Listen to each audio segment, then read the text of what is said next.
Bueno, hermanos, nos permitimos entonces ahorita abordar los temas 4 y 6, 5 y 6 de eclesiología. Y vamos a iniciar retomando lo que ya hemos visto en el tema número 4 sobre las primeras comunidades cristianas. Pero ahora vamos a ver de cómo se va desarrollando en torno a los ministerios, que significa, ministerio significa servicio en la iglesia. Y por ello, viendo la lámina, vemos los diversos ministerios que dimanan de la misma comunidad. Una cómo es importante y central la comunidad cristiana. La comunidad cristiana es la que da acceso a los sacramentos y la comunidad cristiana también es la que nos permite también organizar y vincular los diversos servicios, ya sea de atender a los enfermos, participar junto con la familia, lo que llamamos y conocemos como pastoral social, que es atención a los necesitados. Por eso se va desarrollando en la iglesia es este modelo, que es el de las primeras comunidades cristianas. Pero eso pronto va a cambiar. Cuando la iglesia fue perseguida hasta el siglo IV, en el año 313, como veremos reafirmado después, se va desarrollando esta integralidad entre la presencia de Jesús y su iglesia, dentro de la iglesia y la comunidad cristiana, que hay una experiencia de fe y un desarrollo.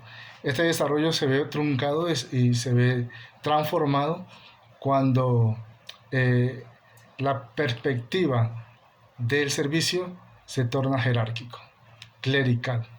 Eso no va a corresponder al espíritu de las comunidades cristianas, al inicio de las comunidades cristianas.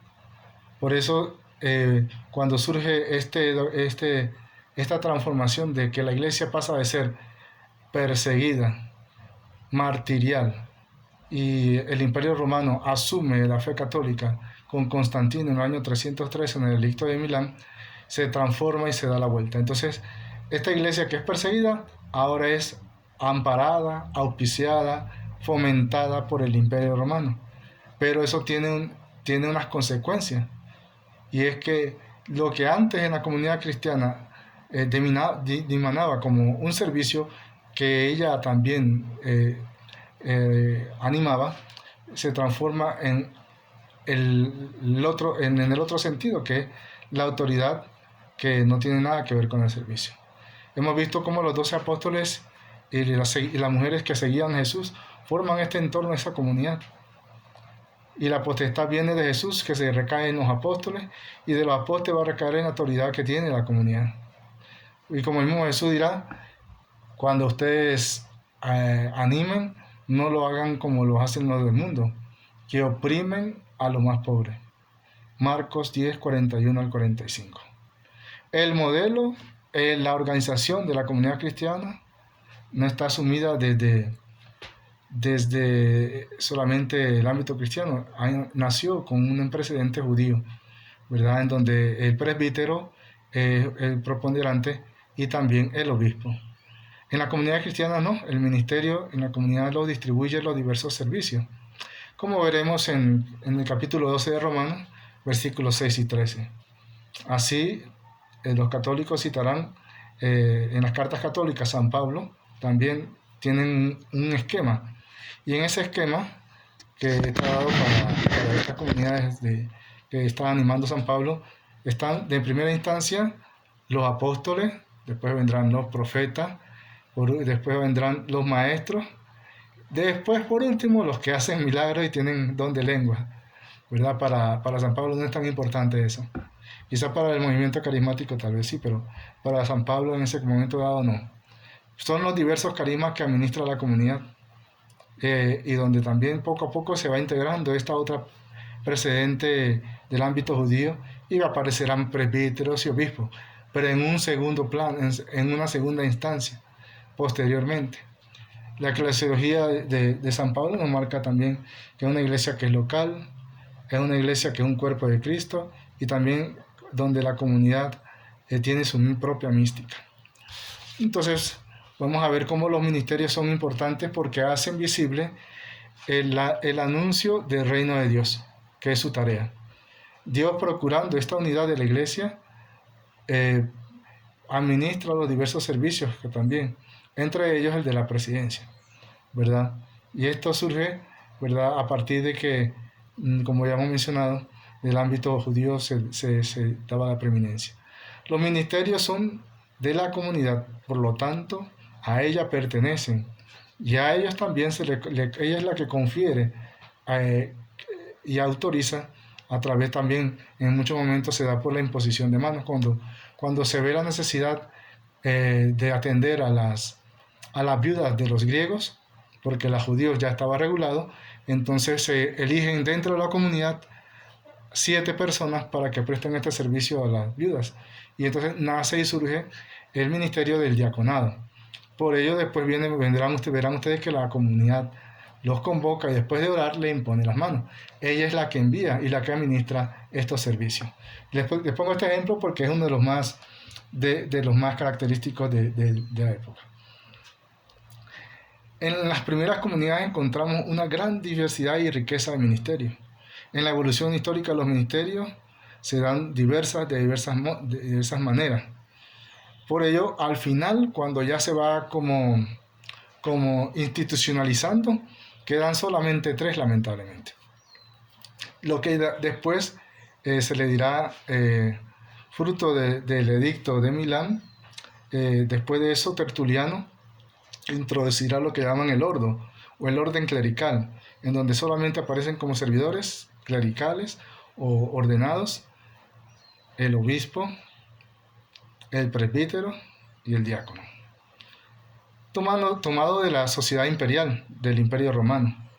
Esa es la manera evangélica como se fue, y hace una ruptura entre lo que es el clero y lo que son los laicos. Base de la iglesia de la cristiandad que veremos a continuación. Los obispos son elegidos por el pueblo. Tenemos uno de los últimos casos, la elección del obispo San Agustín, ¿verdad? Que ya convocado el pueblo, deciden todos los de la comunidad de donde él participa que sea nombrado como obispo. Y con ellos también toman decisiones la gente del pueblo. Concluimos 3 siglos de la iglesia, los más llenos de autenticidad, de evangelización, de misión. Es una iglesia que fue perseguida, martirial, pero también una iglesia servidora y evangélica. Es la auténtica y la que queremos recuperar en América Latina, la iglesia de las primitivas comunidades cristianas. De aquí comienza a configurarse, a raíz de haber asumido una estrecha relación con el Imperio Romano, una iglesia que hasta hoy nos sigue incidiendo en la manera de ver la organización, los servicios, en la manera de ver y captar los sacramentos y la introducción en la comunidad cristiana. Antes, para poder bautizarse, se hacía un proceso, ¿verdad? Ahora la iglesia y el imperio romano exige que todos los que antes eran paganos, de la noche a la mañana se transformen en católicos. No va a haber suficiente catequesis para hacer eso. Entonces muchos de ellos, sin catequesis, se les fue administrado el sacramento. Y sin conocimiento profundo y pleno, formaron a participar.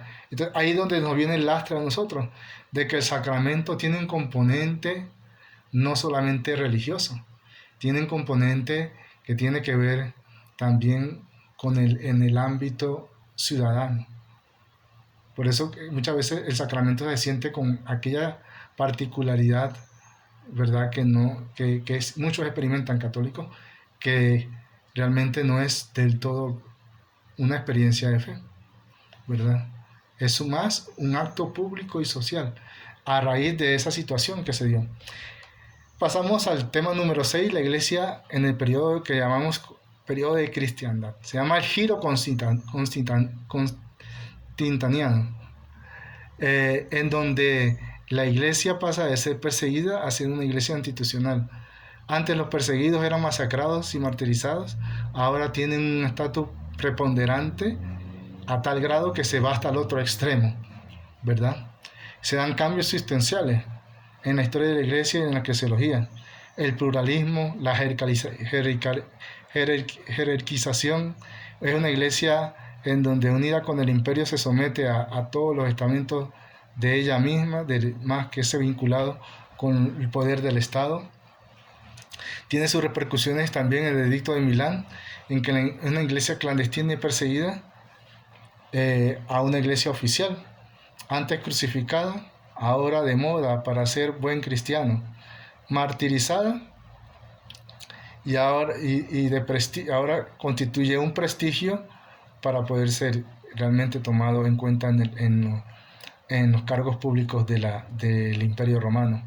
De la noche a la mañana pasamos de las catecúmenos, de las catacumbas a las catedrales, del paganismo al catolicismo del Dios único. Un paganismo que es plural, que cree en muchos dioses. Estaba convencido que el nuevo cristiano de su catequesis, muchos de ellos se bautizaron simplemente porque el emperador lo exigió. Y de ahí tenemos que muchos consideran que para poder ser buen ciudadano hay que bautizarse. Está aliado el Estado y el poder a un Cristo humilde. ¿Está el cristiano consciente de su fe al asumir un rito como el bautismo? ¿Nos llega hasta hoy? Ciertamente lo hemos visto. El que se bautiza lo hace como un acto social o como un cristiano consciente y comprometido con su iglesia. Es lo que hemos estado hablando, ¿verdad? Esta iglesia goza de la alianza y el apoyo del poder político, goza de los privilegios y el poder imperial, estatal. Un emperador ahora es el que convoca los concilios. Constantino convocó el concilio de Nicea. Es para él una presidencia que nadie se la ha otorgado, él se la abrogó. El precio de esta alianza fue y es muy caro. Sacrificó el proceso auténtico de fe. Y por eso ya vemos las consecuencias hoy día todavía. La organización de la iglesia asumió la organización del imperio.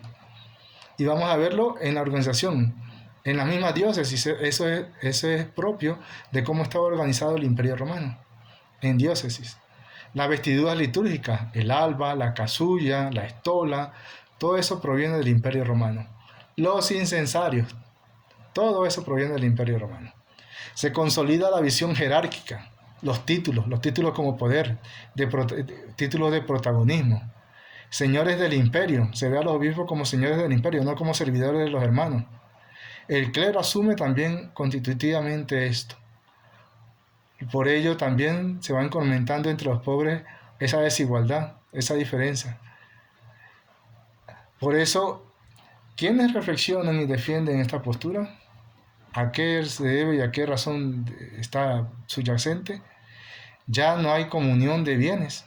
Lo que estaba en las primitivas comunidades cristianas, que era el servicio, el compartir los bienes, la caridad, ya quizás no es lo más preponderante, ¿verdad? Y entonces surgen dentro de la iglesia dos reacciones. Los santos padres, que muchos de ellos están a cargo de diócesis, pero están velando por el cuidado de la fe de los hermanos, comienzan a escribir para corregir todas estas situaciones. Pero también surgen aquellos que, apartándose del mundo, lo que se llamó fuga mundi, se apartan a los desiertos como San Antonio, San Pacomio, ¿verdad? Justamente para hacerle frente a este desorden, esta relajación, siendo más radical dentro de la iglesia, y surge así las cartas de los santos padres y también el movimiento monástico o eremítico en principio, ¿verdad? En búsqueda de una forma radical de encontrarnos con la auténtica comunidad cristiana. Quienes denuncian la vida de lujo y la injusticia imperante en la época y advierten que los pobres son el privilegio de Dios y no aceptan donativos lujosos de la opresión, son los santos padres.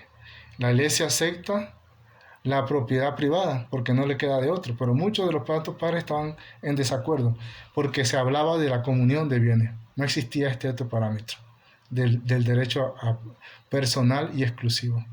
Se acepta también entre ellos la esclavitud. Las primeras comunidades cristianas hacen frente a muchas situaciones que son radicales en torno al Evangelio. Por ello, este sacrificio de aquellos que quieren ser y conservar los elementos de las primeras comunidades cristianas les permite hacer un sacrificio que no es para no aliarse al imperio. Surge como respuesta también el deseo de las vírgenes, aquellas que quieren apartarse de esta situación para poder de una manera distinta dar testimonio. Esta búsqueda quiere volver a los orígenes de las primeras comunidades cristianas. Bueno, entonces para ello vamos a dejar como tarea en la página 46 el numeral 2A y el numeral 12. Página 46, numeral 2A y numeral 12.